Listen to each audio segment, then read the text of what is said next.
And welcome, everybody. Thank you so much for coming here today.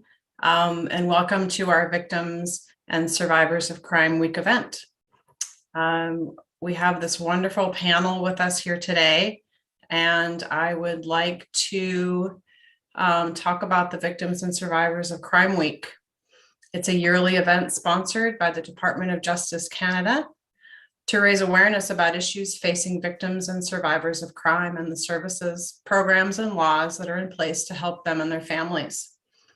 The BC Victims of Homicide, a subsidiary program of the BC Bereavement Helpline, is proud to be hosting our Power of Community livestream event to commemorate this week. Before I go any further, and in order to start in a good way, I would like to acknowledge the First Nations lands on which we live and play and work here in BC.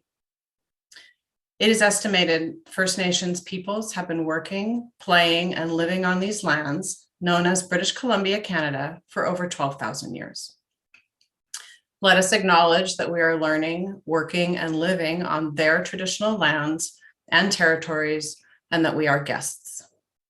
Please take a moment to reflect on the Indigenous community near your living, working, and playing spaces.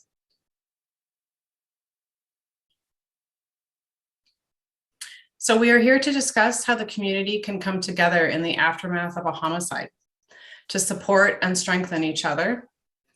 Often, news of a homicide can be a frightening and isolating experience. We are here to talk about that. And we are here to discuss how the community can turn that experience around and hear from those who are closest to this experience. We want to walk away today with a better idea of how community can come together. What works? What doesn't work? What hurts and what heals? What can an individual do for their community member? How can you all make a difference? My name is Jessica Lowe, and I am the Executive Director of the BC Bereavement Helpline. We have a program called the BC Victims of Homicide that is dedicated to supporting the unique needs of those who have lost a person to homicide. This program provides homicide grief support groups and education and information for homicide survivors, those who have endured the loss of a significant person by homicide. I'm very happy to have with us today 6 wonderful individuals who have been touched by homicide, either through a personal loss or through their chosen work. We will spend the next 90 minutes exploring the experience of homicide loss, what works from the community and what doesn't. And our end goal is to provide best practices and ideas on how we can all come together to help our community heal from a homicide. Audience members on the YouTube channel are welcome to submit questions or relevant information to our moderated chat function. We anticipate a total time of 90 minutes, including chatting with the audience tonight. Thank you for all being here this evening, for your strength and for your wisdom. So our outline in the next hour and a half is we're going to go over we're going to start in circle, actually, with introductions about how our panelists have been touched by homicide, either personally or professionally. And so with that, without further ado, I will ask Trista if you may start our circle with a brief introduction on how you've been touched by homicide. Thank you. Thank you, Jessica. It's my honor to be here tonight. My name is Trista. I was touched by homicide personally. My father was murdered in June of 2019. It totally changed everything in our family's lives. One little incident. I never thought that anything like that could happen. But yeah. Thank you. All right. And next I'll ask Cathy. Hi. Thank you, Trista and Jessica. My name is Cathy Riddle. I am the program manager for the Boundary Regional RCMP Victim Services. So we service the Grand Forks and Midway area. And my experience with homicide has been with a family And I want to give thanks to them tonight for allowing me to speak on their behalf and sharing our stories, and hopefully giving some skills out to other people that unfortunately will have to deal with this. Thank you, Cathy. Jasmin. You're on mute. Sorry. My name's Jasmin, and my sister was murdered in 2006. She was 4 months pregnant. She was murdered by her husband, and it ended up becoming, a really international case. And after, I think, right around that time, a whole bunch of women in the community were murdered by their spouses, which was just, incredible. But ended up getting my yoga teacher training for grief and resilience, and just trying to help other people that have been through similar experiences. Yeah, thank you. Thank you so much, Jasmin. Thank you for having me. Alana. My name is Alana Abramson, and I'm a criminology instructor at Kwantlen Polytechnic University. I'm also a board member with the BC Bereavement Helpline, and through that experience, I was trained in traumatic loss facilitation. So I had the absolute honor last summer of facilitating a group, a support group for over 8 weeks, and those participants had all experienced a loss through homicide. I've spent about 20 years in the field of restorative justice, and that has brought me into contact with many survivors who have chosen that path for healing. They've chosen, they have found that the criminal legal system didn't, meet their needs, and so they sought out restorative justice, which meant that they had some sort of dialogue with the person responsible for the homicide. So I bring with me those experiences, as well as my own experience as a victim of violence as a young person. I think that is what brought me into the field of criminology, because my needs were not met through the legal system. And I have, for the last 20 years, tried to support change in our systems and to support the people who are touched by crime, and then their needs are not served by the system. So I'm just feel very, very grateful to be here, and I'm really looking forward to the dialogue. I think that this week where we center the voices of survivors is so important, because as we know, so much of our legal system is so offender focused. So we need more than a week to talk about these things, but I'm glad we have this week set aside to center the voices of survivors. Yeah, and thank you for bringing that up. The judicial system is offender focused. I imagine there's going to be some nodding heads here from our homicide survivors here, and thank you. Yes, this is survivor centered here tonight. And we want to hear from you all and how we can help. So thank you. And Dawn and Danny. Go ahead. Introductions, you two. We're Dawn and Danny. We lost our son to homicide back in 2014. And like Jasmin said, it and everybody, it was a devastating blow to the family, to the friends, to the neighbors, the whole community.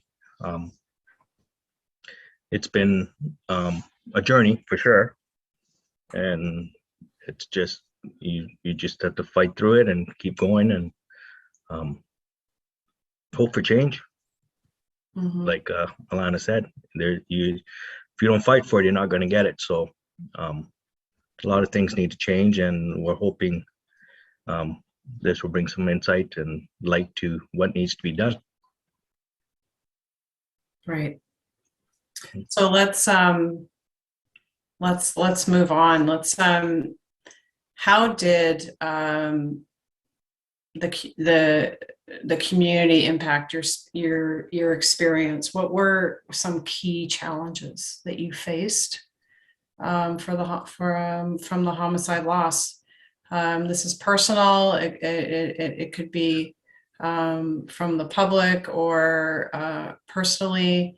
I want to kind of discuss for the public audience here, what's really, the factor in your personal experience for this homicide, of course, beyond losing your person who's so special. So Trista, I'd like to come back to you and maybe you can tell us a little bit more about your dad, about Jack. Yeah, so we were impacted quite deeply. Just my dad's a very well-known person in the community, owned McIver's Appliance, which was around for about 55 years. So it was very, shocking, to say the least, to show up at his store and not be able to see him. Police tape everywhere. And then later on in the afternoon, the homicide detectives came to the house, and right then and there, I knew, oh my gosh, this is not good.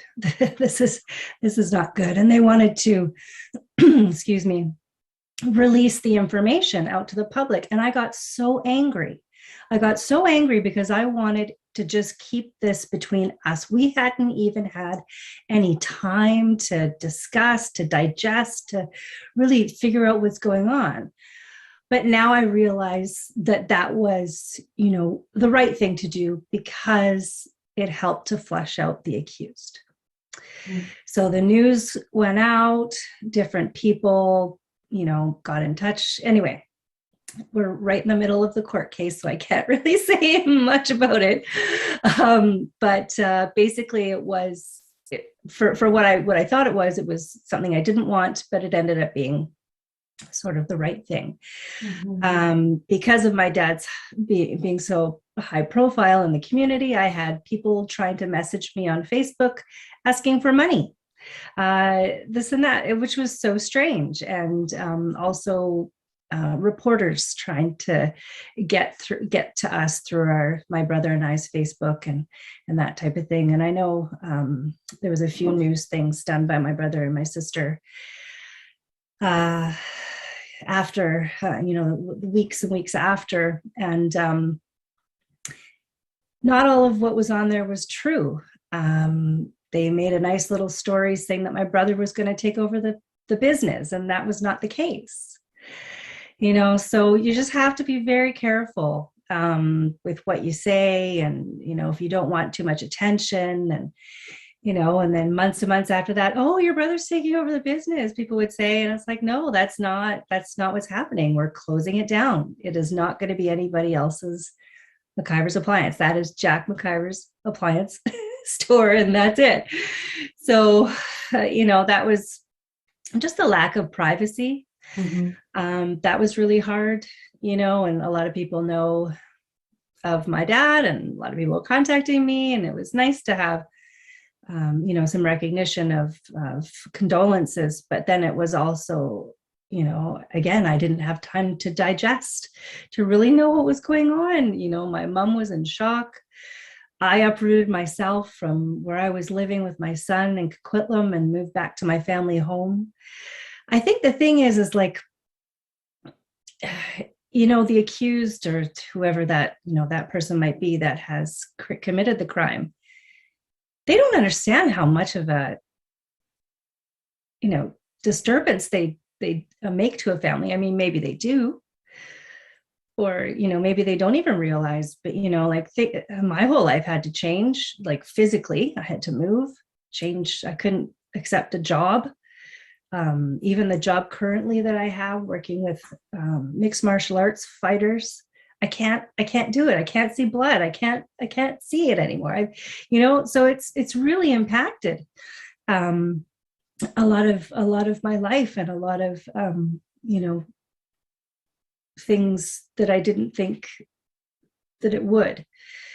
So, with the community, I really appreciated victim services, Vancouver Police Victim Services. I had a really good experience. I know some other people that I know haven't had great experiences with detectives and the police and that. But we've had a really great experience. I've used all the counseling. I got the brochure for BC Bereavement and did the homicide support groups, done them 3 times. Now I've become a facilitator.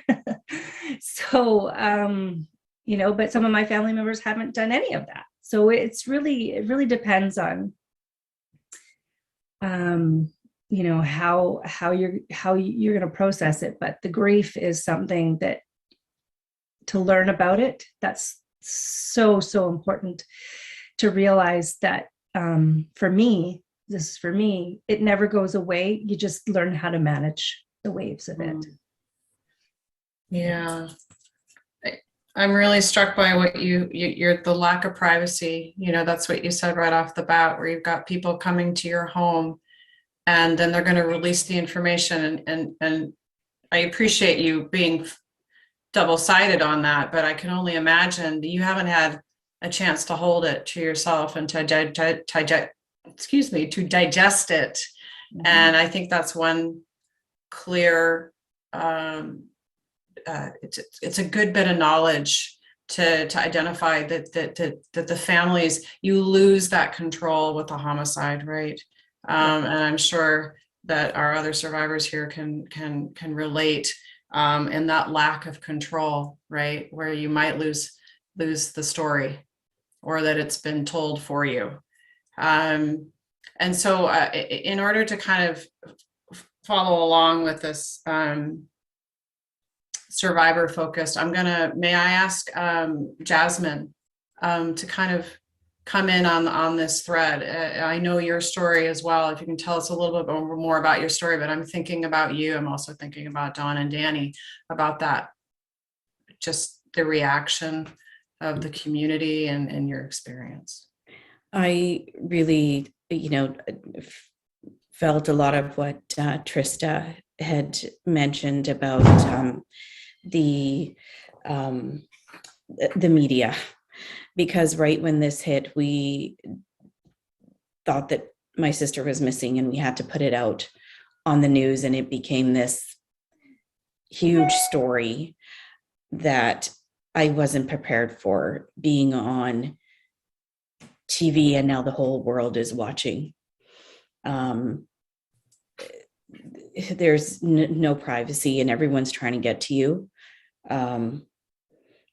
Majority of our experience with the media was they were kind and compassionate, but then there's it was just so much that was involved, and I had a 1-year-old baby at the time, and I was worried about my sister's daughter, who was 3.5 at the time, who was still living with the murderer. There were just so many different things than dealing with the police. And then you got it, we're having we have to make a media statement. We have to come back on and, we found the body and we got to go back and make a media statement, and then dealing with the lawyers and the trial. And my whole life was just so public. And when there were so many things involved when I was, because she had a daughter and I was applying for custody. That was another court battle.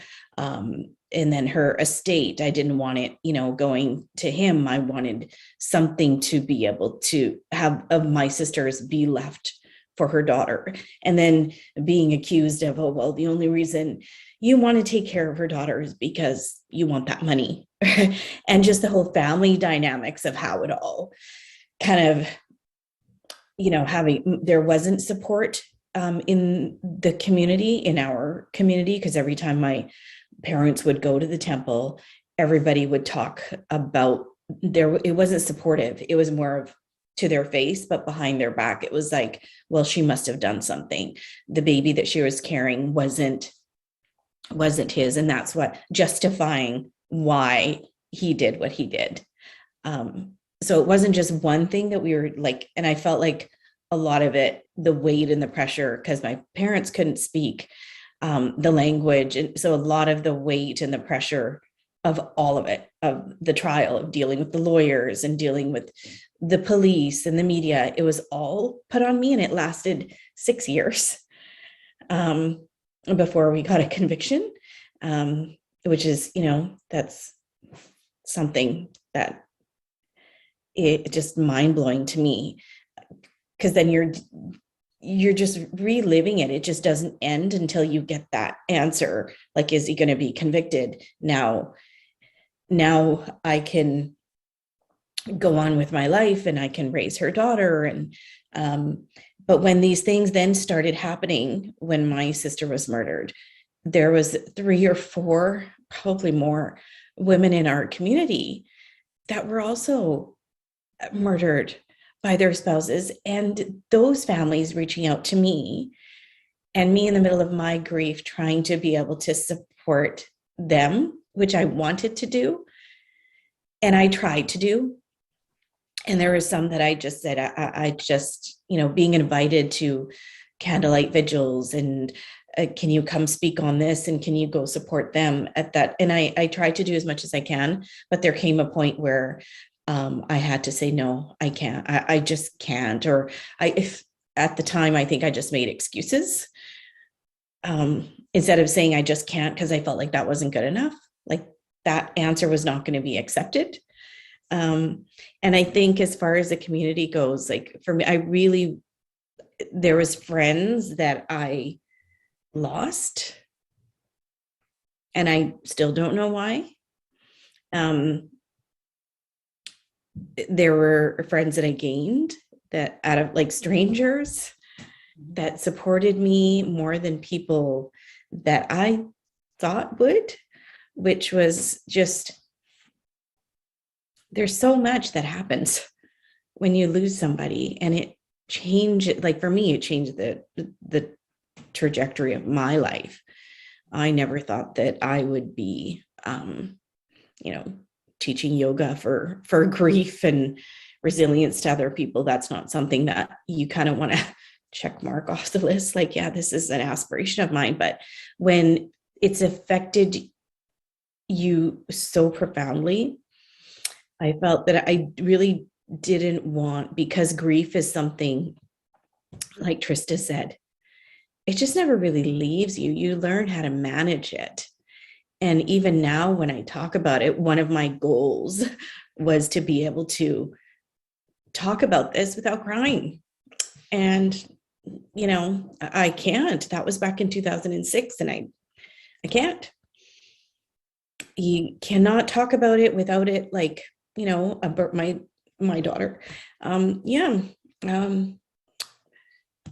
My sister's daughter just turned 19 last week, and she's an adult. And I think I stayed in bed for a week. It just doesn't, there's certain times when it comes up more than others. And one thing that I wish could have been different is I wish I could have had that, we're talking about restorative justice. I tried with him. And the more I tried, the more he just kept taking the knife in and just twisting it even more. It just didn't work. I believe that it can work in a lot of cases. In ours, it didn't. And it kept going on and on and on. And now he's up for parole, and they've asked me, and it just feels like, again, like how many years has it been, and it's still not over. And then, they come up for parole and they ask you to do another, do you want to do another victim impact statement? And all I'm thinking in my mind is, well, I would love to, in a way, to tell him again what he did, but does it really matter? when the person's not willing to accept responsibility, and just blame everybody else. And if I do, my fear is that now with me, my own 3 children, and have raised Maya, who's still, she's with me. She's not going, she goes to university. She doesn't want to move out and she wants to stay local. So this is her family. And I think that's another kind of thing that's like, as much as I want to, push her out into the world, if she doesn't want to go and this is her home and her safety, and she's getting the same education she can here, then that's great. And I think about, my 4 kids and what's going to happen if eventually he's going to get out. What I'm hearing, Jasmin, is just, I feel like all this piled, the death is just this small thing, and all these, what's been piled on you due to this homicide, right? Yes. Your role, your experience, the media reaction, the impact to the family. I just feel big weight, right? That you're carrying still. And that in a situation like this, what I'm hearing is that, your own grief, like Trista, right? There's no time. So a homicide will just layer upon layer upon layer, that family member, and that experience. And so I want to highlight that, because I know with Alana and Cathy, I think they'll have some good information on what has been done or can be done on that. So thank you so much. We'll carry on with you. I want to get to Dawn and Danny. I see a lot of nodding heads. I know there's some similar experiences, but just the homicide and what were the key impacts, of course, of losing your son, of course, but some of the features that come to mind that really stick out. I think so. A lot of things that Jasmin and Trista were both speaking about, the media, just not having the privacy, and the community, right? So I think our close friends, were supportive, and we did lose friends as well. Don't know why, but our close friends, they obviously were super impacted, and it's a tragedy. Unfortunately, in the community, because at that time, and going on now still, within the South Asian community, there are a lot of young men who are being murdered and, have gang ties and things like that. Jalen didn't. He was, in grade 12. He was a high school student. He wasn't up to anything. But just his name alone, I think, people were wondering, well, what was he up to? What did he do? He's, his last name, I think, a name like we're so proud of, Danny's only boy. And he was the only one with the last name, son. And just like the impact of the people, like, I think, like, almost like, well, it's racist. It's, it's an assumption that he's up to no good. And I just found myself explaining to people that, no, he was a good kid, and he's a victim. And so I think sometimes, when people, they look at the news and they see the demographic of especially young men, teenagers and stuff being killed, it's an automatic, people think, oh, what did he do? He's probably a gangster, that kind of mentality, which was so crushing and so hurtful. We're already hurt enough. We already lost our son, which we couldn't even wrap our head around that. And then for sort of just hearing that, it made me really angry. It did. And then just everything else that goes along with it. And Jalen got like that piece, like it's almost like he got lost in it. And he was the victim. And I kept saying, his name's Jalen. Like his name's Jalen Sandhu. You know, like I want to be able to say my son's name and have people hear his name and see his picture. I don't want him to be known as the victim. So things like that. Yeah. Mm-hmm. A lot changed. Yeah. Like Jasmin, we lost friends. We lost family. Mm. Like it was weird. You know, I don't take it personal. They have their reasons. Like I wouldn't know how to react if somebody close to me lost their son, if this didn't happen to us. And you know what, really, if that's too much for them to be there for you, then it is what it is. You know, I didn't take it personal. I said, you know what, I love you. I wish you the best. And it was, and Jasmin, it's so true. I had so many people reach out to me that I hadn't seen since high school or whatever. We're closer today than we've ever been. Just, you know what, relationships change, friendships change. Community was, because his last name, South Asian, neighbors were scared. They were like, well, if it was a targeted hit, are there more targets, this or that? And at first, everybody didn't say a peep to us. You know, we didn't hear nothing, no condolences, no nothing. But then as time went on, you know what, they started opening up a little more, and it was a weird time.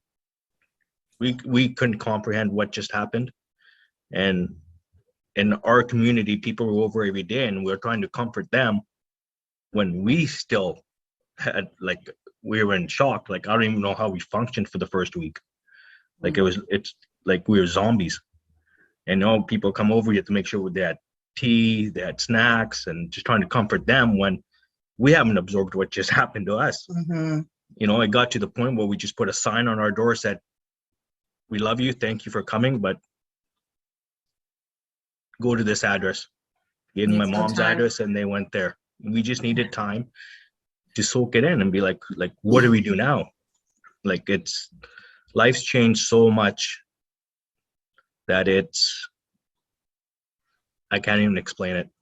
Like the course, it just complete opposite of exactly what I didn't think we would do. Like, Right. Trista, we went to Marlon's group, and then we took the course as well, and you know what, and trying to do what we can, and like that's where our life is right now. We love it.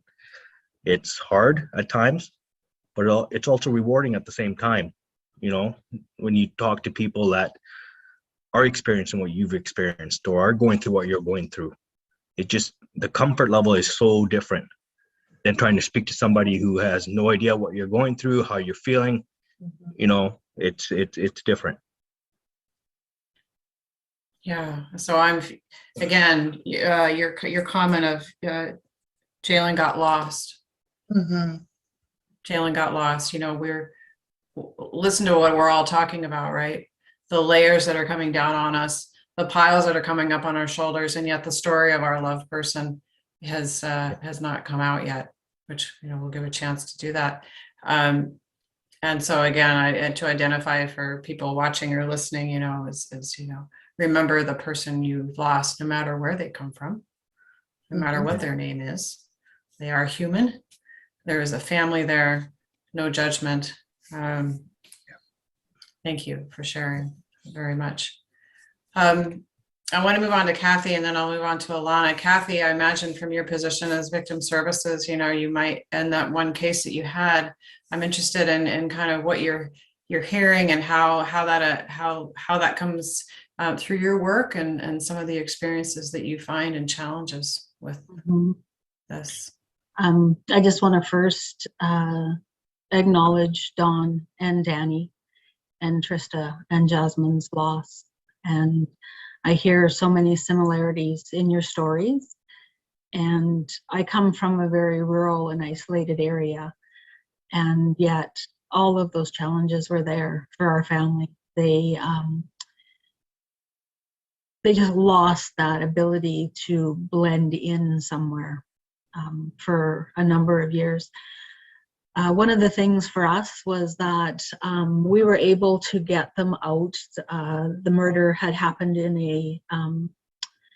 a complex, and we were able to get them out of there and basically hidden from the media before they could get there, because it's more than a 20-minute drive for them. So we got them out and, you know, isolated from those pieces. So, but still their privacy was that they couldn't go out to, you know, grab a meal or pick up their mail or do anything like that. So many similarities to what you guys are explaining, that you don't get that time to actually comprehend and work through what we just told you. One of the biggest challenges that we had was that there was a miscommunication between the media person in our office and ourselves, and the media actually released to the family. When we started with a call for a missing young person, and once it was a discovery for a homicide, the information got to the family before we did, and that was a huge upset for everyone involved. And to this day, it's been 13 years. I maintain a relationship with the family because it also went to the not criminally responsible piece. So when we talk about fear in communities, there's that piece around mental health as well. So we had to kind of look into the community and see how we could deal with that as well. One of the things I thought of when you asked about how did the community impact the work that we do, and I have to say that there's so many different needs in a rural community that victim services was pulled in many different ways. And we also found that the definition of community changes as pockets of community started to pop up all over the place. So an example of those communities that we had was that, so we had a group of service providers came together, did what we called a community critical incident team. And so we spent time gathering the information, looking at issues that we could find on social media, and then trying to figure out how we were going to address those so that we could get that information out to community. We had to monitor social media all the time because things were being said, and like you say, that stories get picked up on and switched and turned around, and trying to keep that out of the social media part was challenging. We monitored the news reports that were going out, and even local conversations, because everybody was going to the grocery store and the coffee shops and having those conversations. So really difficult. I think for us as victim services, we played a pivotal part in that, in a lot of different groups that came out.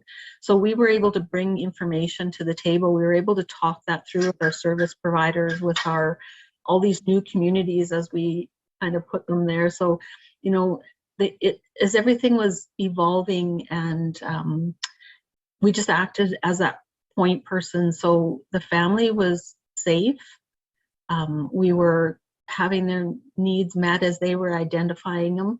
We were bringing information back to them as well, and then taking their information back out to community that they wanted to share at that time. There was also a community group where the homicide had happened, that group felt very terrified in their own homes. So we worked with them to identify their needs and tried to just help them out with those pieces. We went to school communities. It happened in August, and we knew the kids were going to be going back to school without this young person there. And so we went to those school communities, and we talked with teachers and support people about how to support that classroom when they came back, knowing that our young person wasn't going to be there. So I think that these pockets of community pop up no matter where we are, whether we're in a small community, a big community, or wherever, there's always going to be people that have different needs. As you guys have said before, that everybody's an individual. It will affect people differently. The response needs to be different. And without coming together as a team, I don't know if we would have been able to do that, because even as service providers, we all have different ways of dealing with stuff. So it was extremely helpful to have them all there. And I think as we tailor our responses, we can't overlook the individuality of community groups, community people, you know, in that multi-layer of trauma that, you know, it's not unlike peeling an onion. You know, to get to the center of it, there's so many layers, and we have to identify that, and we can't overlook it.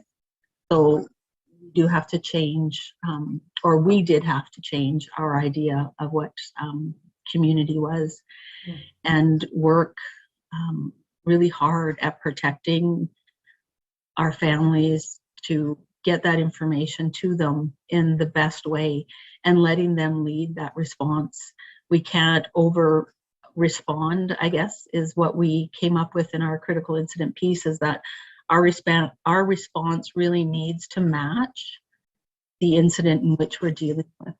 So we don't want to overwhelm the family with an outpouring in community support. And there was a lot of that. There was financial pieces that they would, we had one organization that would deal with the money. The schools would collect all the cards, and then everybody would call me, and we'd get that to the family, and then they could do what they needed to do with it. So community can play a really important part in these pieces if they're given the chance to do so. One thing I forgot to mention was, and maybe that was in another part too, is that community needs to know what's going on. And so our members that were involved in the file held a community meeting where in the auditorium, and people could come there and they could hear, and they talked about that part of how we received the call, how they worked through it, you know, right from the missing report to the discovery of the homicide. And people, because there was so much misinformation out there, they were able to hear what they needed to hear to feel safer. That at that point, we had obviously made the arrest and were able to share a little more information than we would have if we had responded right away, when we honestly didn't know really what was happening at that time. So, you know, there's another community part that once we could give the community the information that they needed, they felt a little more heard and a little more at ease that that threat was being addressed where it should have been. Yeah. So again, multiple layers, and I applaud you for all that work, and you bring up the outer community and how they react to the knowledge of a homicide, and that they need information to feel safe, right? So it's an interesting perspective, and you coming together with your critical incident team, that's a lot of focus, and that caring of the family and hiding them in that rural area is pretty interesting, I find. So thank you for sharing that. Alanna, I know you come from both a research and a restorative justice perspective. Perhaps you can share some of the key challenges in working with community as well. Thank you, and thank you all for what you've shared. I think I just might offer a summary, because the research plays out exactly, you know, what has been shared. What we know is victim survivors need three things. They need a sense of safety, not only physical but emotional, relational safety. They need support, and that support doesn't just come from professionals. Right? That's wonderful when it happens, and it sounds like some of you had that, and Cathy has talked about the professional support through victim services, and Trista, you talked about the investigators, the detectives, and so on. That professional support is important, as well as that moral validation. This shouldn't have happened. This was wrong what happened. And so when law enforcement can say something like that, and to start to build those relationships with people affected by homicide, that can be a deciding factor. That can create a lot of healing, or start some healing through that relationship, right? The starting the journey. But if the response from professionals isn't good, that can put up tremendous barriers to moving through. So professionals do play a role. But that support also must come from non-professionals, right? From community. And some of you mentioned those micro communities. Cathy, your experience is in a rural community, so sometimes that community is easier to pick out. But in a large urban center like where I grew up in Surrey, I didn't really have a sense of community. But from my work now, what I realize is when tragedies happen, these micro communities can form and provide that non-professional support that can be so powerful. Jasmin, I thought your example of how the temple was not one of those supportive communities, I thought that was really interesting. And I've heard similar things from other survivors about, going back to school. For example, a young person whose parents murdered and goes back to school and no one looks at them. No one looks because they don't want to say the wrong thing. And so that school became not a place of safety. For this young person, they couldn't wait to get back to school. It was normalcy, it was structure. And then to be met with averted gazes was devastating. Right. And so I think it was Danny, you said this, like, you don't blame people. Some people, they don't know what to say in the aftermath of the unspeakable. But what we know is that community can be a place of tremendous support, or it can be a place of more pain. And so what kind of communities do we want to cultivate? And it really is inspiring, Cathy, that really your organization took the lead in cultivating and channeling the energy that community had in a way that wasn't overwhelming for that family. I think that's so critical. So that's the other need, right? And the third need, of course, and Cathy, you mentioned it, is information. Survivors need information, not only about what happened, but about what's going to happen next and what's to be expected. And I think victim services plays a great role there in providing that at times. But community, even hearing about a homicide, and Danny, you mentioned your neighbors, right? Like it creates a lot of fear, these ripples of fear. So instead of ignoring or judging or blaming or making assumptions, we need to come together and support one another, right? And I do believe that communities have tremendous healing potential when they're coming together, in a good way. And sometimes, and oftentimes, that will be in collaboration with some of those professional resources like victim services. And so it sounds like, that has happened for some of the people here, but it certainly doesn't happen for everyone. And so that's why I'm so passionate about the work BCBH does, because when we come together in those traumatic loss support groups, in the homicide survivor support groups, we create community. We create community and connection and relationship where we can talk about the people that we've lost, and we can get information about grief and the grieving process. And we can also get a sense of emotional safety. So those three needs are really attended to in that support group model. And what is incredible to me is the fact that the four of you who have gone through that process, have taken that and now have made choices to help others, all of you, and that example of post-traumatic growth is just something that never ceases to amaze me, you know? And that's in cases like this, in cases of homicide, I don't like to talk about restorative justice because there is no restoring a life. Your lives, that your loved one's life is not coming back, and your lives will not be restored to what they were before, ever. And so we talk then, or can talk, about transformation, right? And that's what I hear the work is that you're doing. You've been transformed by this, and you're trying to take this and transform it into something that can, you know, your energy is going into helping other people that are experiencing similar things. And I just think that that is a remarkable gift to our communities. So I guess that's what's coming up for me. I think that the fear and the fact that community members get most of their information about crime from American TV shows.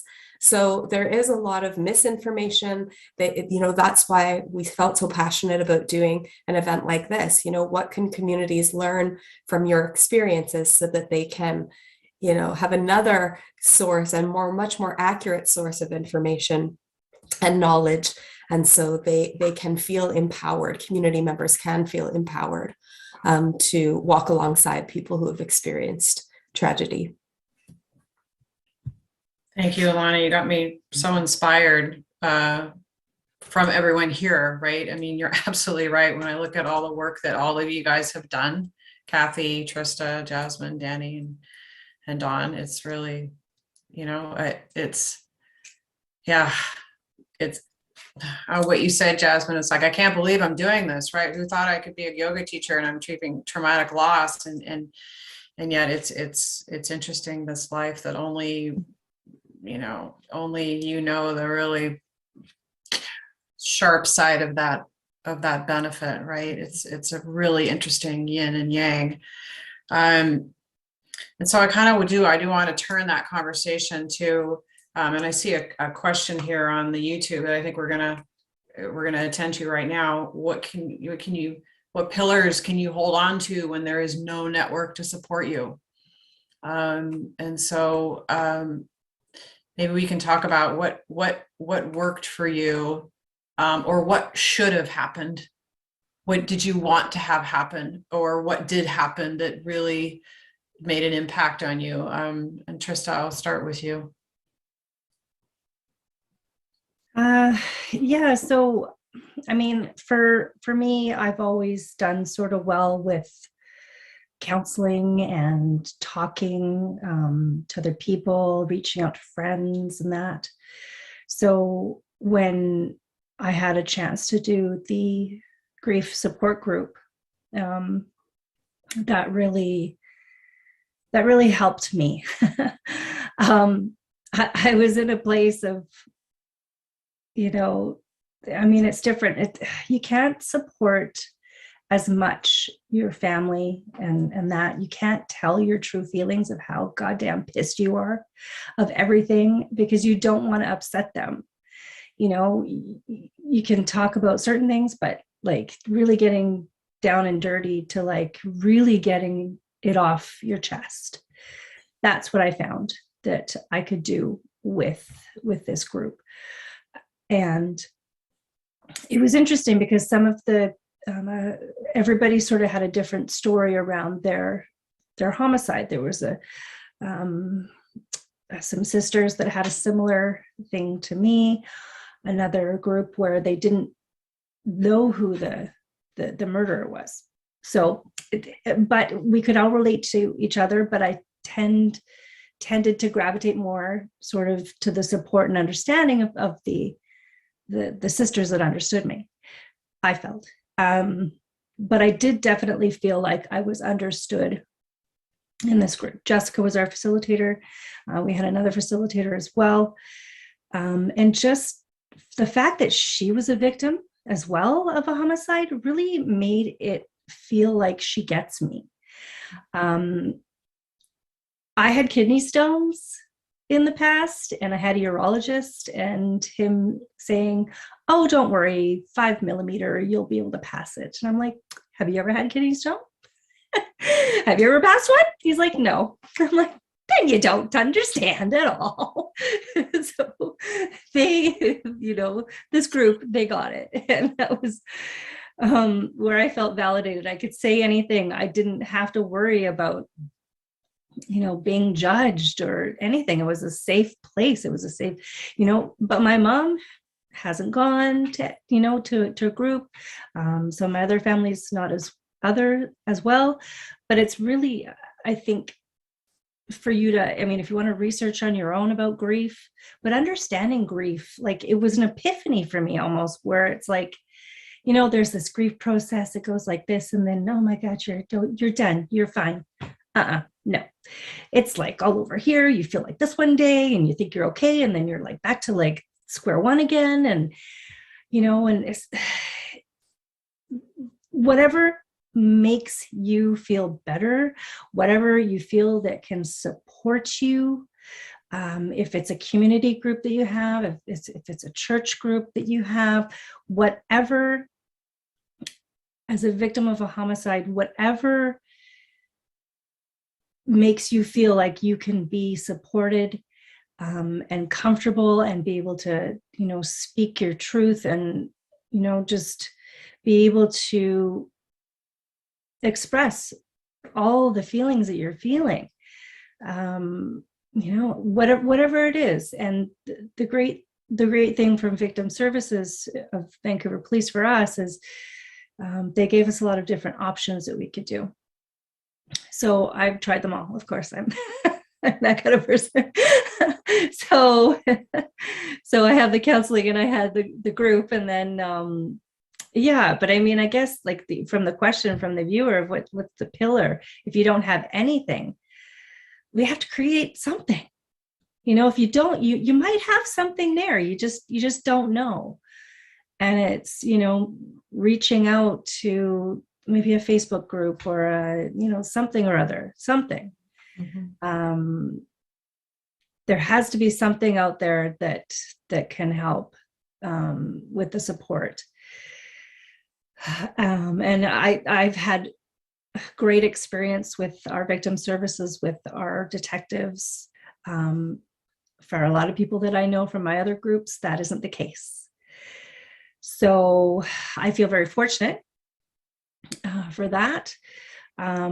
One thing, as I think it was Jasmin was saying, like everything's going great, and then here, now they're coming. Oh, hi, Kitty. Now they're coming for parole. That's it. Like I hear from people, oh, well, that's good. They caught him. He'll go to jail. So what? Then that's another hurdle that we have to go through when he is eligible for parole. How do we keep him in there? Like we don't have, it's not justice. It's not a justice system. It's not at all. It's a judicial system that, in my opinion, takes all the great work that's been done by the officers, by the detectives, by the, and they just pull apart. And it infuriates me. We're going into this process very soon. So that's why, but then even Jasmin, for her, what's happening here? It's almost like it's never over. Never over. The Band-Aid's being ripped off once again. Mm-hmm. But the community that's helped me is my friends, my support group. We call us our purple cows because nobody gets us except each other. So thank you. Oh, thank you so much. And I did not create this program to promote the support groups. I appreciate you saying that. It doesn't work for everybody, the talk therapy, but I appreciate that so much. And that, the commenter said, if you don't have your own network, that's where you can find a network. So I'll just say that any support group. I want to move on to Jasmin. Your experience, I know there were a lot of tough spots for you, not only with the community racism component or just that length of time, the 6 years you said, that is a burden. But what what did work for you? Was there a moment where something happened that helped, or what could have helped? So when you lose somebody that you love, it leaves like a huge void, a huge hole in your life, in your heart. And I found that what happens is you naturally feel like that it's just something that now that hole, it gets filled. So it's either going to get filled with negative things. You can fill it with wine. You can fill it with a lot of toxic things. I chose to fill it with love from my family and my kids, Manj's friends. And there were times when I tried talk therapy and it didn't work for me. So I started running again. But if it wasn't for my kids, they kept me busy. I had to get up. If it wasn't for them, I'd had to get up. There was her friends that were going through the exact same thing that I was going through, the exact same pain, and talking to them like almost like all the time, filling them in on the details, sharing that frustration and that anger, having them support me, like her friends that were, they were like her sisters, and it just became my little network. That's what helped me. I had her yoga teacher reach out to me after it was over and invite me to a yoga class. And it wasn't like a movement. It was just a restorative yoga class. And it wasn't for grief or anything. It was just laying there. And it was the first time in that whole 6 years where I felt like I could just lay here and just take the burden off. Somebody actually just said that to me. Like, you can just lay here and just let it kind of go. And sometimes it's easy to say that to somebody, oh, you just got to let it go. But until they actually get to a point where they kind of want to surrender. I left a lot of my family, my friends, community, therapists. The Delta Police were amazing in helping me. The special prosecutor that Crown Counsel was horrible, made it so much worse. The special prosecutor that we hired was absolutely amazing. Victim services was great, but again, talk therapy didn't work for me. What worked for me was just trying to find joy, because I knew that that's what she would want. Just going back to thinking what she would have wanted for me. Yeah. And your yoga, right? Yeah, and just being able to help other people through it. I went through it for so long, and just being able to kind of help guide and facilitate or nurture, or have them to just have somebody lay in front of you and just to let them know that it's okay and that they can let go and they can unburden, and just like physically watching that energy, watching them do it, where I think having that permission, giving somebody permission and walking with them through it. That's what helped me. Right. That's beautiful. Right. So a completely different perspective, but equally effective is the support, nurturing, and allowing that space for others. So yeah, if we don't have those, because I feel like the question was, well, I don't have that community, or I don't feel like I don't have that support. I felt like I didn't. The talk therapy didn't work, but you have to find something. Because what would your loved one want for you? Would they want you to sit there in this grief, or would they want you have to find a way.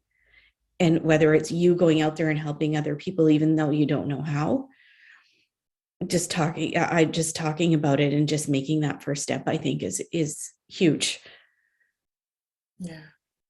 Thank you. Yeah. I'm thinking of Don and Danny here.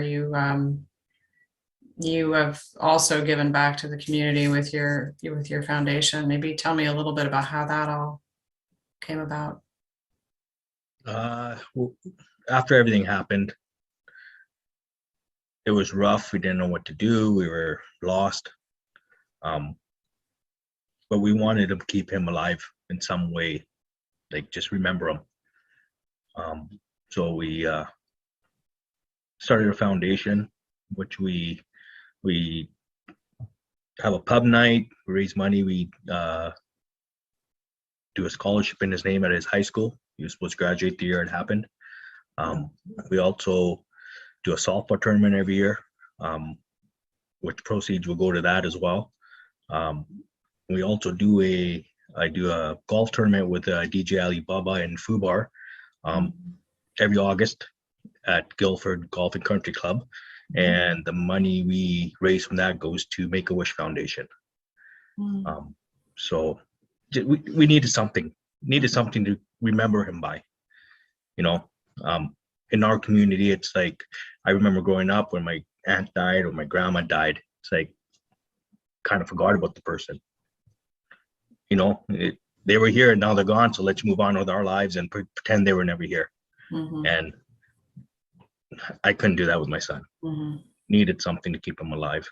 Like even like Jasmin, when it happened, we went to counseling. It wasn't working for me.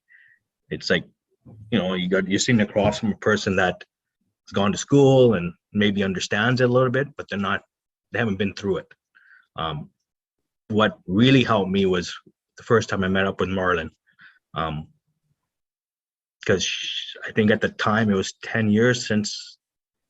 And Marlon is homicide bereaved and a support group facilitator, right? Yeah, and I sat there across from her thinking, there is light at the end of the tunnel. He's here. So that was huge. Like to see her sitting there after 10 years, I was like, okay, we can do this. Now we just need to find the path to get there was the main thing.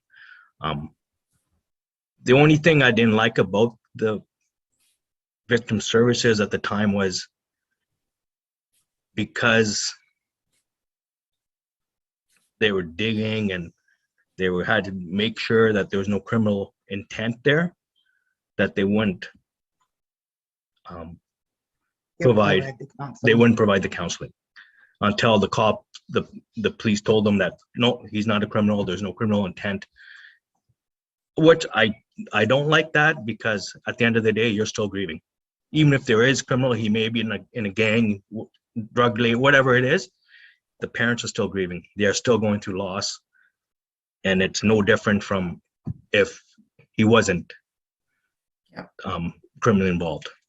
And I feel, yeah. And so that's the only thing I had an issue with. Because you know what? If they don't get the counseling when they need it, it could be too late. Who knows what path they can go down, what rabbit hole they'll fall into if they need counseling and they don't get it. So that was the only downside. But you know, the I-HIT team was phenomenal. Yeah, they were really good. I think the Crown Council, Don and her had a bit of they butted heads a little bit, but we chose not to actually have a trial. He pleaded down. We said, let's do it. We've been through enough at that point. I didn't want my family, friends to go through a trial where he could have been, you know, set free. I look at it a little different. To me, it doesn't matter if he's in jail, if he's not in jail. At the end of the day, my son's not coming back. And doesn't change anything, does it? It doesn't. And me focusing on him took away from my son. And I was like, I was done remembering my son because of this guy. So that's what my whole focus changed. And I didn't even think about him. Don't care. It's about my son and keeping his memory alive to me. And that's what I will remain to do. So yeah, you say it so well, Danny, and you Yeah. said that to me before. Yeah. You don't want it to be about the other person. yeah, Right. like we just went through a parole hearing. Was it last year? November 7th. November. We went through it, and it was rough. It was like, you know what, you finally take a few steps ahead, you're focusing. You know, we have a granddaughter now, and then all of a sudden we get a letter saying, oh, parole hearing coming up. It's like, oh, then all of a sudden we're going backwards again. And that's why I was like, you know what, I do not want to focus on him. You know what's going to happen to him is going to happen to him. And I'm not spending any more energy or time on him. That was my decision, and I'm going to stick to it. Yeah. Thank you. Thank you so much. I know this must be hard for you guys to, like, oh, it's Jessica again. She's gonna make me talk about all this again. So Yeah, no. Thank you. It's in a good way. It's in a good way. You know, I know. Again, it's that flip, right? Yeah, You know, yeah. it's such a sharp pain, and yet what you guys have become and what you're doing for others, and it's just an interesting phenom. And we do think a bit different on things, right? We have different views. So for Danny, he doesn't want to have anything to do with that process. I, on the other hand, I have, I get all the updates in my emails. I have, like, in the victims portal and all that kind of stuff. So I see all of his movement and everything that he's doing or not doing. So because I feel like I need to, keep an eye, see what's going on, see where we're at, right? But that's okay. That's okay, because Danny chooses not to, and I choose to. So that's just how we do it. It works good. You know what? When stuff like that happens, I support her. Yeah. And when I feel a certain way, she supports me. Yeah. And we respect each other's boundaries. Yeah, for sure. And you have to. You can't. Yeah. Even in a relationship, you have to have boundaries. Sure. And as long as you respect those boundaries, everything will work out. Yeah. And everything has so far. And,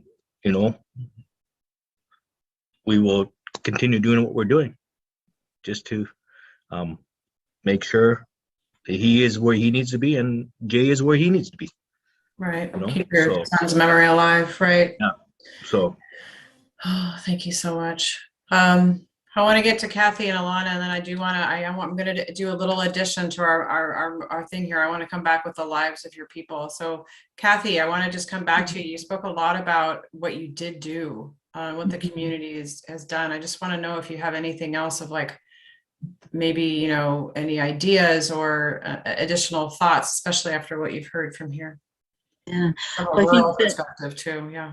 Yeah, I think that the four of you have shared some really some great ideas for this person and their question about what do you do when you're feeling alone, because I think that you all went to that place anyways. So the only thing I would like to add is just that, like Alana was saying, that community does play a big place in this, and sometimes it's maybe going to that library and a safe person there that you can just open up to and maybe just ask a question, and somebody is going to be willing to listen, and they will know a resource that's out there, and they'll be able to provide that.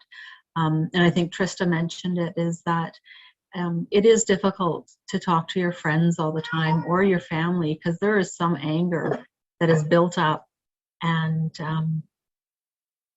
you don't want to say that there. So we do have to find that, we have to help people identify that safe place for them. I also say that if we get people to reach out, because we can't help or we can't assist with what we don't know is broken. And so if we don't know that somebody is looking for supports or is in need of supports, we can't offer them. And I mean, we as a huge community piece, it's not just one organization, because you're not going to find everything you need in one spot. And so we have to be able to diversify those supports. and help people identify them. So the first thing is just reach out to somebody, and whether it's your squash partner or your swimming partner or your walking or whatever it is if we don't open up to them, we'll never be able to identify supports. Thank you very much. Alana, any thoughts around? Yeah, I guess some of this might sound really common sense, but I think in my experience, we radically underestimate the power of listening. And we think if somebody, if we ask somebody how they're doing, or that we won't know the right thing to say. And so in this work, in working with survivors, I've come to understand that there are things we certainly should not do, right? But listening is not easy, especially if we're listening to somebody share, as we have tonight, right? About tragedy, about the loss of life. But I just want to encourage people to reach out and to not be offended if the person doesn't reach back. That's okay. But to reach out and to avoid, if the person does choose to share with you, there's a few things we don't do, right? We certainly don't want to make assumptions about what this has been like for them. We have no idea.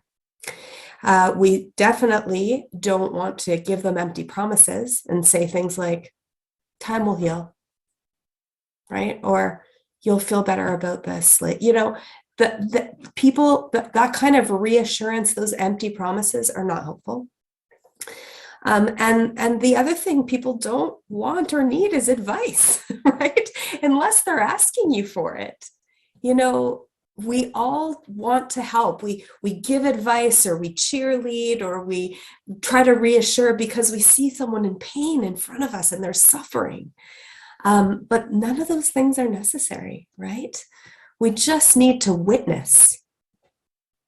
And I can't remember who said it, but this idea of walking alongside, maybe it was you, Jessica, the idea that we just walk alongside somebody through their grief. And I've learned so much, Jasmin, from your story, because you talk so much and so passionately about how movement has helped you, right? Or sometimes the lack of movement in a restorative yoga pose, but just finding ways. And so it got me thinking about how healing is a journey, right? And that this analogy of walking beside could literally be asking somebody who's going through a difficult time to go for a walk with you, right? To journey together and to talk, ask them if they want to talk about the loss. And if they don't, that's okay. Talk about something else. Somebody else said something really interesting, that it helps you to support other people going through a tough time. And isn't that the truth, right? Isn't that can sometimes be the actionable thing that we can do with grief, right? If we feel, homicide is, makes people feel powerless, right? So how do we gain our power back? And sometimes it can be through that, right? Through listening to somebody else, or helping someone else, which is what all of you are doing. So I guess I would just say that, don't be afraid to ask if somebody would like to go for a walk, would like to talk about what happened, or not talk about something else. And don't forget the practical things. I mean, Danny and Dawn, your story of feeling like you had to take care of the people that were coming to you, right? Like that's not a position we should put people in. So if anything, and many survivors have told me, they'll open the door and see a casserole on their front stoop, right? It's those little acts of kindness that can go a long way. Those basic needs for food and water and sleep and rest and quiet, affording people those things, and certainly not looking to them to support us, even though, as we've talked about, these losses have tremendous ripple effects, for sure. And so, yeah, I just would remind us all that we do have the power to sit in relationship, in community with people that are suffering, and that we shouldn't be afraid to do that. And if we don't know what to say, you can ask, right? How could I best support you right now? Would you like to sit in quiet? Would you like to go for a walk? Would you like to see a funny movie? Like, what do you need? We don't have to come up with that on our own, right? So, and I think Don and Danny, your story about, you know, how you need different things, even though you have experienced the same type of loss. I think that's really instructive. And I think it's so important that we recognize that grief is deeply personal and will look different. And we need to make space for that. That's all I'd add. Thanks, Jessica. Thank you. Thank you. Thank you, Alana. And I just want to kind of point out to people watching, just go ahead and send in any chats here.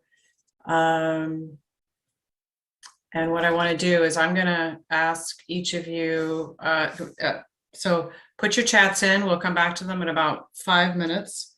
I want to give credit to Jasmin. I think she's the one who said walk alongside this evening, you know, with your yoga practice and all that. And one thing I would say that you can do is ask about your loved one or your person who died. What were they like? Tell me something about them. What was their name? Or say their name. That is, I know people are afraid to say something, right? They don't want to bring it up. They might upset you, but asking about who that person was and following in that, Trista, tell us about your dad, Jack. Oh, thanks. Summary. Yeah, so that's the restorative storytelling that I really liked, part of our course. Again, I'll plug it. But yeah, no, so my dad grew up on a kind of like a houseboat thing in Minstrel Island, really small area. And when he was in his early 20s, he worked at Woodward's. And in the appliance division there, and he was a salesman, best salesman you'll probably ever meet. Anyway, so then there were some wringer washers that would come in, and people wouldn't want to fix them, so he kept them and put them in his basement and started fixing them. And then I think it was in 1963 when my sister was born, he opened up his store, McIver's Plants. And so he ran that store. He had many employees over the years and had his first store, I think, was on West Broadway or West 4th, vice versa. And then when I was old enough, I would think I was about 12 when I first started working with him. So I didn't work at McDonald's. I didn't work at, you know, all those other places that regular kids would work at. I worked at the store. And then that store was on 6th Avenue, which is now a bunch of townhomes. Anyway, so yeah, so he ran the business, and my sister worked there for many, many years. She was his office manager up until he passed. And then my brother worked there, and then my sister's kids. So unfortunately, my son will not have an opportunity to work at McIver's Appliance, but I am getting him to sort screws and stuff like that, like what we had to do, and you know, sweep. He knows how to sweep. Yeah, so I mean, my dad worked a lot. He loved being with the customers, helping them. With many of the older ladies, they would make him tea, and he would have tea and cookies at their house. He would, his briefcase had a picture of our dog and the boat, and no pictures of the kids. But anyway, those were the things that he liked to talk about. So he would, you know, chat to them, and always wanted to have a, you know, a fair and good fixed appliance. So he was on a radio show. So it's really neat, because I'm very fortunate that I have old ads, you know, even there was a YouTube on my dad talking about stuff with Sterling Fox. So he really likes to be in the limelight. So the fact that there's media coverage on, you know, his unfortunate death, I'm sure, you know, that's something that, you know, he might be not too upset about. But anyway, but yeah, so yeah, and so he was very proud of his business. I mean, he ran it until he passed. He was about 78. Never retired. He had a boat. Didn't really use it that much. He just loved to work. So he was born John Leslie McIver, but everybody called him Jack. Thank you. Thank you. Jasmin, tell us about your sister. Manjeet, I was the eldest in the family. She was 4 years younger than me. And I think everybody just thought she was the eldest, because she was taller than me. And she was more responsible than me growing up. She had a lot of friends that just loved her. She was just one of those people that you just met and you're instantly were, I like that girl. She had her best friend of kindergarten. They ended up going to university together, and both of them became teachers. And she thought she married the love of her life when she met him in university. And she wanted my parents to be so proud of her. You know, she had like a checklist of finish high school, get a car, go to university, get married, it was just a checklist. But she loved him. And that's what she wanted, just such a, that dream life with the white picket fence. And she had that. When she tried to get pregnant, and when she got pregnant with Maya, she was just so happy. All she wanted, she was just an amazing mother. One of those people that do she bakes the cake and she takes a decorating class because she wants to decorate it herself. And the scrapbook is this big, just of Maya's birth and all the notes. And I'm just like, I don't even remember, I can't do that. That's not me. But just so detailed about just cooking. And every Sunday we'd make a coffee cake, or there's got to be some baking in the house, and just being so meticulous with everything and loving what she did she was a teacher, and she loved her kids. She loved being a teacher, and we've set up a scholarship fund for her. And it's been very hard for me to raise money for her scholarship fund. I haven't done anything. I don't put it out to people. This is something that I need to work on. Her job share partner is the one that's been handling this through Surrey Cares Foundation. And it's just, we go there and we present the award, and it's just really difficult. And somehow I need to kind of figure out how to be okay with, again, it comes to asking for help, be okay with asking for help. Yeah, she was just the light of my father's life.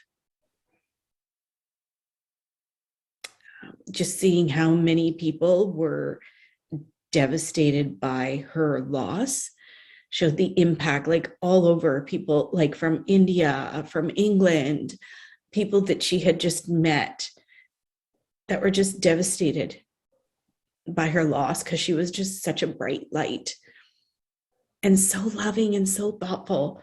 If it was your birthday, you're getting handmade card on your birthday. Just going the extra mile to just think about other people, and that's who she was. And I'm just really grateful and just for her presence still in my life. like in different ways that she comes in, and I know she's still with me, like whether it's, you know, in my dreams to tell me ahead of time that something's going to happen, or, you know, whether it's a joyful or something I need to be prepared for.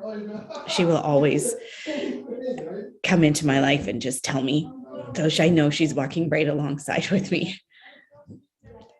Yeah, because she's still here supporting me.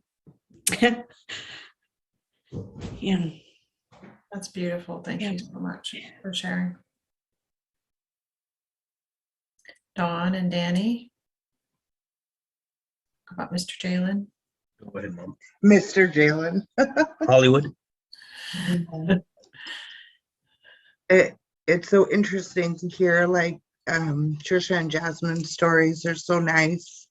I like about Trisha and her dad and his business and all that stuff. And, you know, I think with Jay, because he was so young, we only have till a certain age, right? So we don't know how he would be as a 24-year-old now. And but when he was here, he was just a super cool kid and popular and handsome, and I don't know, that guy had it all. He really did. I called him Hollywood for a reason. Yeah. Oh, yeah. Yeah. Ever since he started playing football, baseball, Yeah. had to have the shield, the glasses to flip up for baseball, and so they just started calling him Hollywood. Yeah.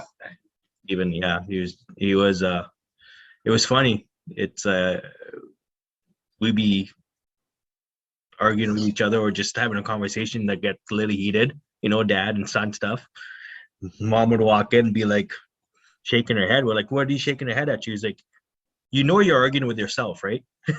And I was like, exactly like each other. I was like, huh? She goes, you're arguing with yourself. He's just like you and you're just like him. So I don't know what you guys are doing. And so he was just very loving, caring, you know, and he had that front about him though. Like he was a man. Mm-hmm. He wasn't very tall. Yeah. He had small man syndrome. But he is huge heart. Like we would go to Walmart, whatever.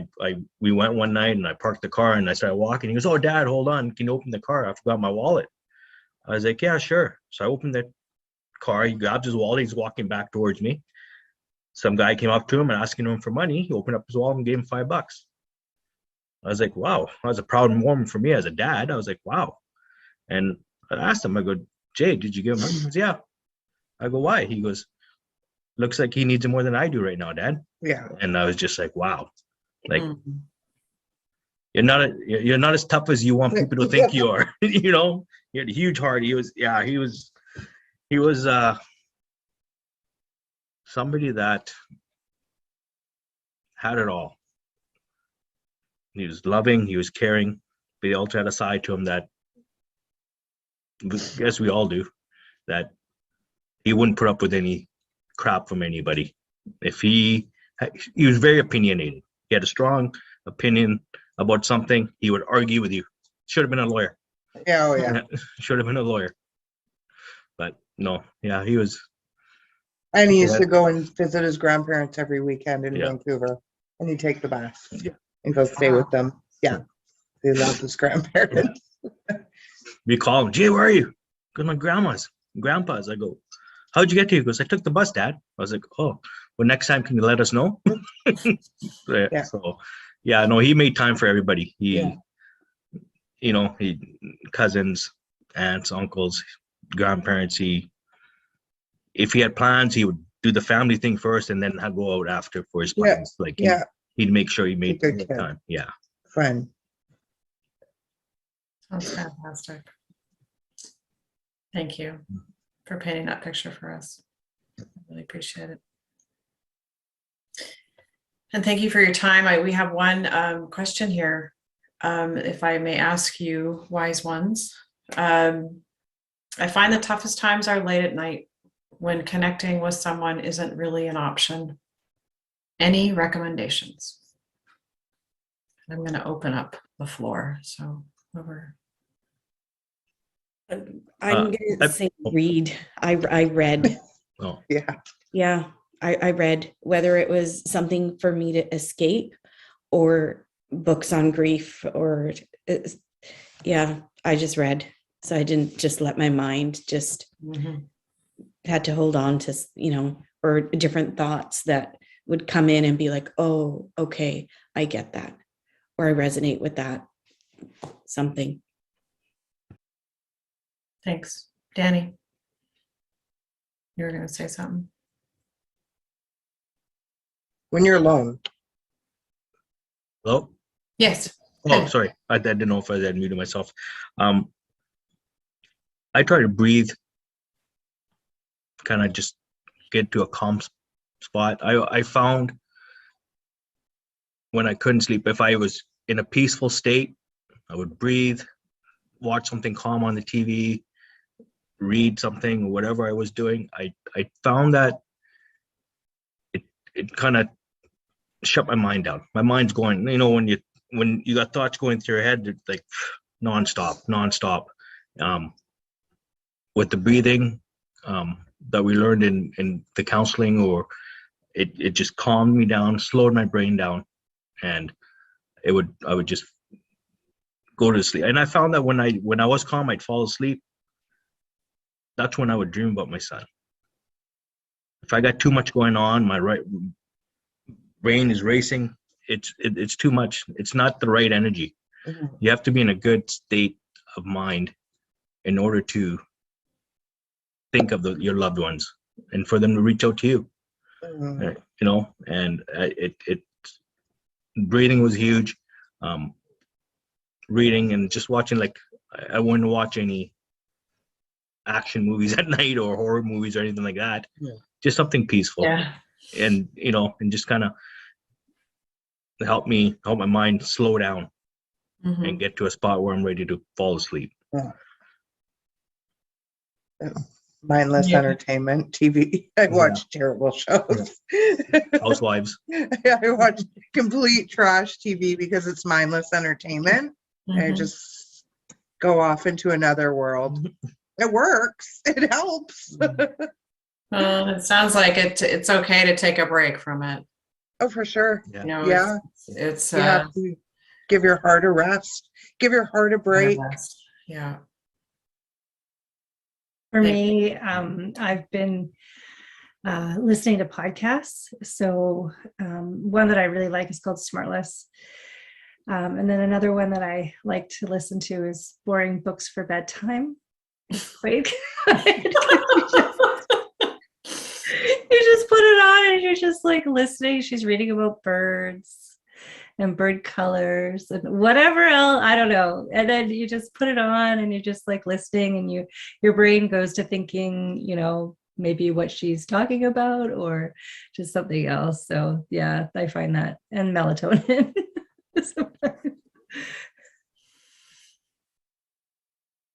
Awesome. Any other thoughts? Right. Okay.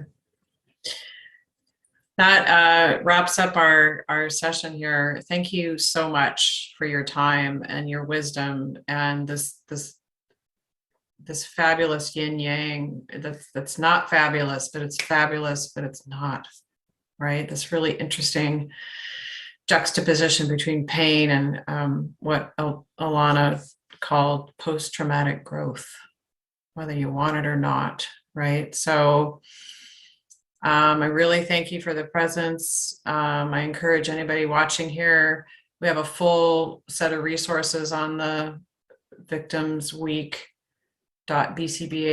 website that's dedicated to this Victims Week, that has all the resources that we know of in BC that will help homicide survivors, plus some other video interviews. You might recognize a couple of people in those video interviews that are here today as well. Just anything and everything that we have that can help homicide survivors tell people, tell their friends that this program exists.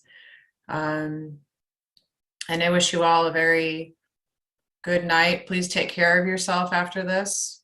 Watch your show, Dawn. Grab a Housewives, and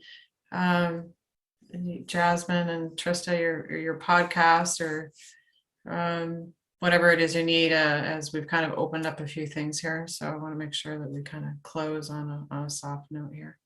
Thank you, Alana and Cathy, for your work in this field and your time here tonight. We really appreciate it. All right. Thank you, Good night, everyone. everybody. Thank you.